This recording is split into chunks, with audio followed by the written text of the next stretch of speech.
What's going on, everybody? Welcome to Freshwater Fish. I'm your host, Sharkbait. Sharkbait! Ooh ha ha! Welcome, brother Sharkbait. Sharkbait! Ooh ha ha! Enough with the Sharkbait. Sharkbait! Ooh, badu. Okay, Shark. And today we're going to be talking about a topic that a lot of newcomers don't understand. There's a lot of myths behind it. There's a lot of false truths and things like that. And that is betta fish.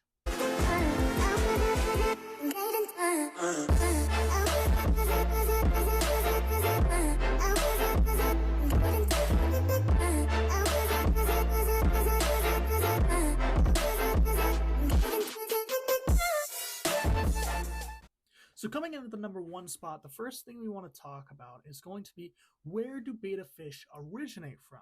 Now, they originate from Southeast Asia many, many years ago. They originated from Thailand, Indonesia, Malaysia, and Vietnam. Coming in at number two on the list, we're going to talk about what kind of water parameters do you need to keep these fish.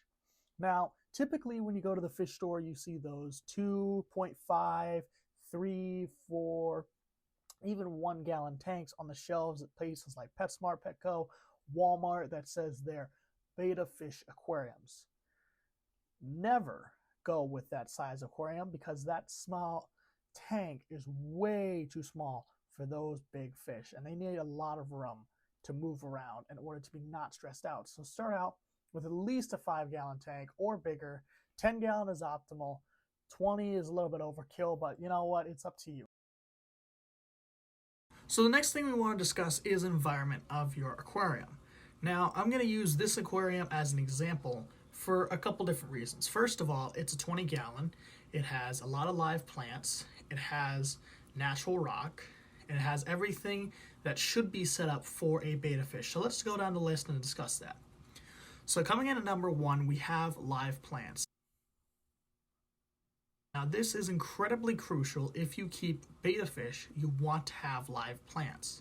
The reason why is this. First of all, live plants help with the stress levels, it helps with the nitrogen cycle, and it all naturally is softer than fake plants. Now if you have to go with fake plants, do it. But I would suggest going with a silk fake plant and not a hard plastic, because betta fish are incredibly delicate in their scales and in their fins. Now, if they were to get spooked or get scared or were somehow moving around the tank and they were to cut themselves on that hard plant, that could lead to some issues. And that's why we put live plants in our betta aquariums. Coming in at number two is going to be the rock. Now, you don't have to put rock in your aquarium. I decided to put rock in mine just because I like the look of it. I wanted to go with an avatar kind of theme in this one, but it's completely up to you. Now, you could, again, go with fake rocks, but make sure that they're smooth. Don't go with anything super, super jagged and sharp and things like that.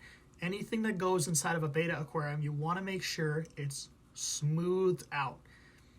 Because remember, those fish are very, very delicate, and any time that it rubs against those, it could either cut itself, it could damage one of its fins, which could lead to life-threatening issues down the road.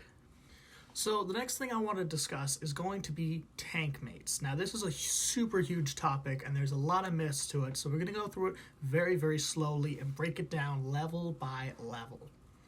Now, it is true that some bettas will indeed fight to the death. Now that is only 2 male bettas. If you have a bunch of male bettas inside of an aquarium, they will kill each other because they are incredibly territorial. So the first myth is that you can't keep bettas with anything, and that is not true.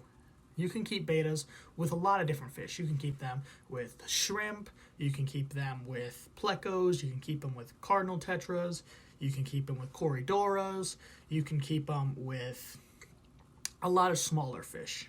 You don't want to necessarily keep them with goldfish and things like that that are much bigger than them, because eventually those fish could get hungry and possibly eat your betta. Sorry. But the next thing I want to discuss is going to be having more than one betta inside of an aquarium, and this is where a lot of myths and a lot of complications come in with betta fish.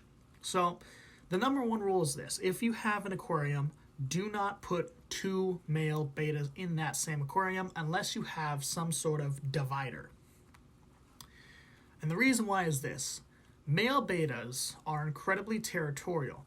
So the way to fix that is this: you can keep females together, and that is what we call a betta sorority.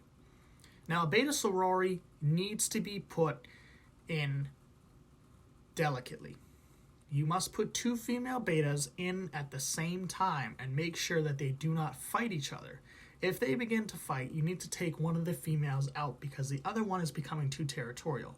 Now, you can put a male in with as many females as you want, because that male will not be as territorial as the other males will be. He will not have any competition. Now, when putting a betta in with other fish, there's a way to do it, and there's a way to have it so that he's not super territorial. And the way to do that is this: first of all, put all of your cardinal tetras or shrimps or plecos or whatever else you want to put in this aquarium in there first. As you can see in this aquarium, I have a couple blue dream shrimp. I also have some plecos, and that's all I have in there right now. Now, later on down the road, I might want to put in some tetras. I might want to put in another betta or something like that. I can do that, except I have to take the other betta that's already in there out, put the other fish in there, make sure they get acclimated, and then put the betta fish back in. The reason why you do this is this: betta fish are incredibly territorial. So if they think that there's another fish in their territory and they're not acclimated to that space yet,